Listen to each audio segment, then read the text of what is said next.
のあらすじ。2026年、ババアは SSTR で完走した。でも翌朝になってもババアが起きてこなかったんだよね。体がだるいとか、歩くとフラフラするとか泣き言を言ってたね。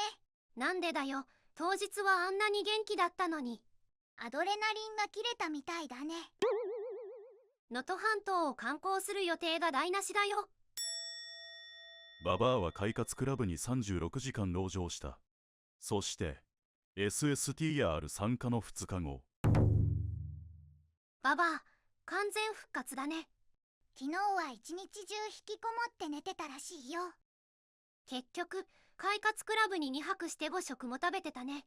それでも料金1万円足らずだったから結構リーズナブルだよね。帰る前に千里浜の砂を落としたんだね。ババア洗車場を使うのは初めてだから戸惑ってたね。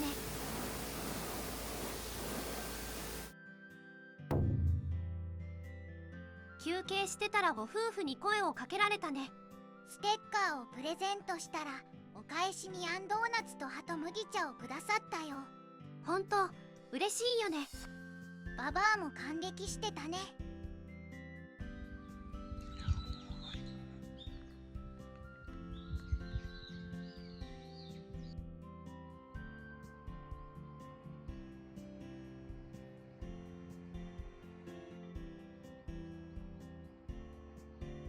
いい景色だったね。こういうのんびりした旅もいいね。お昼はラーメンを食べたんだよね。白川郷で採れたコシヒカリを使った米粉ラーメンなんだって。テーブルもおしゃれだよね。飛騨の匠がケヤキで作ったものらしいよ。高級品じゃん。さりげなく置かれてるところがかっこいいよね。ダムが石でできてる。ダムの下にいくつも断層があるんだって。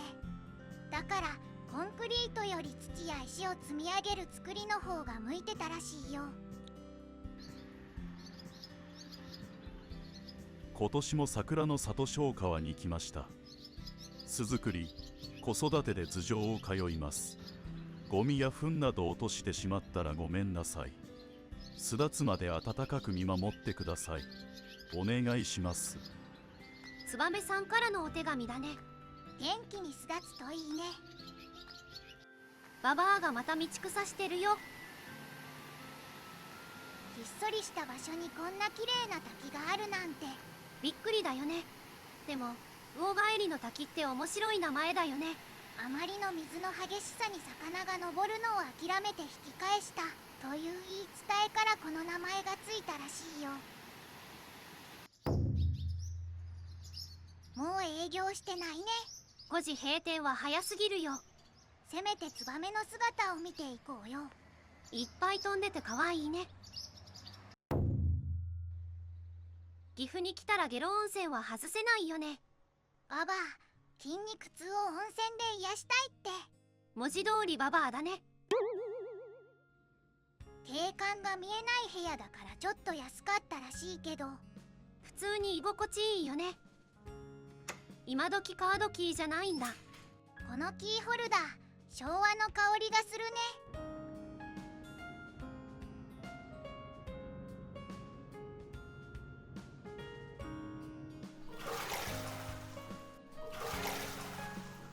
ババア夜と朝の2回温泉に入ってご機嫌だったね。温泉でリフレッシュして筋肉痛マシになったって。元気に出発できるね。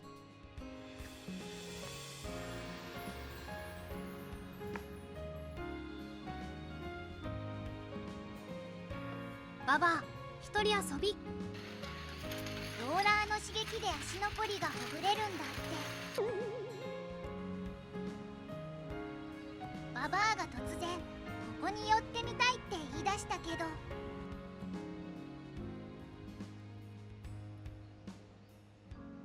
想像したのと違ってたね。立派な岩だね。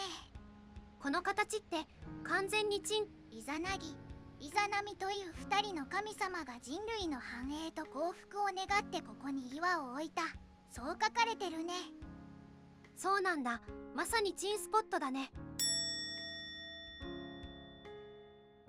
もう長野だね。ここにもツバメさんがいっぱいいるね。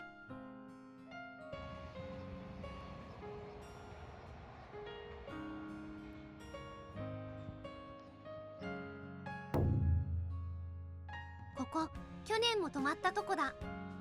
ババア、快活クラブが好きだよね。朝食の時間だね。知ってる。100円モーニングだ。ポテトたっぷりでこの値段は安いよね。旅も今日で終わりか。ババアは帰りたくないって。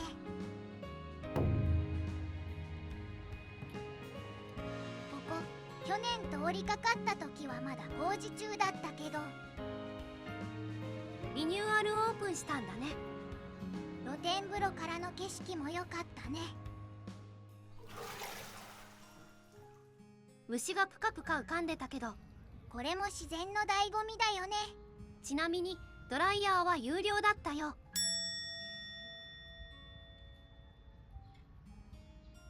鹿カツ定食だって。え、鹿さんのお肉。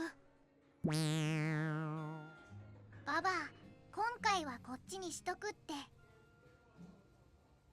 温泉の後のごちそう最高だよね。ババア、近所だったら毎週来るのにって言ってたね。ついに神奈川に戻ってきたね。ナエル。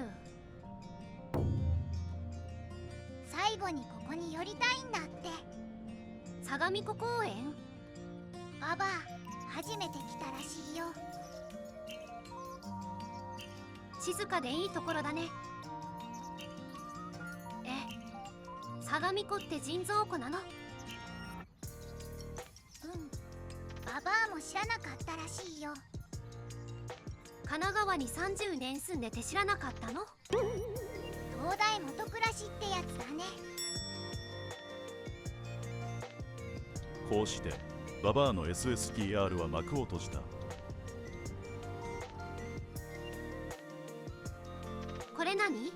SSTR の乾燥記録書。コンビニでプリントして100均の額に入れたんだね。あとリストバンドはこれ。キーホルダーになってる。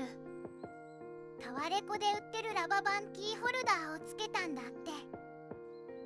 いい思い出ができたね。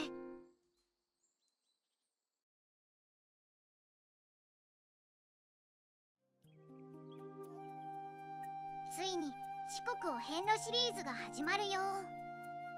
第1話、ババア、フェリーに乗り遅れる。なんでだよ。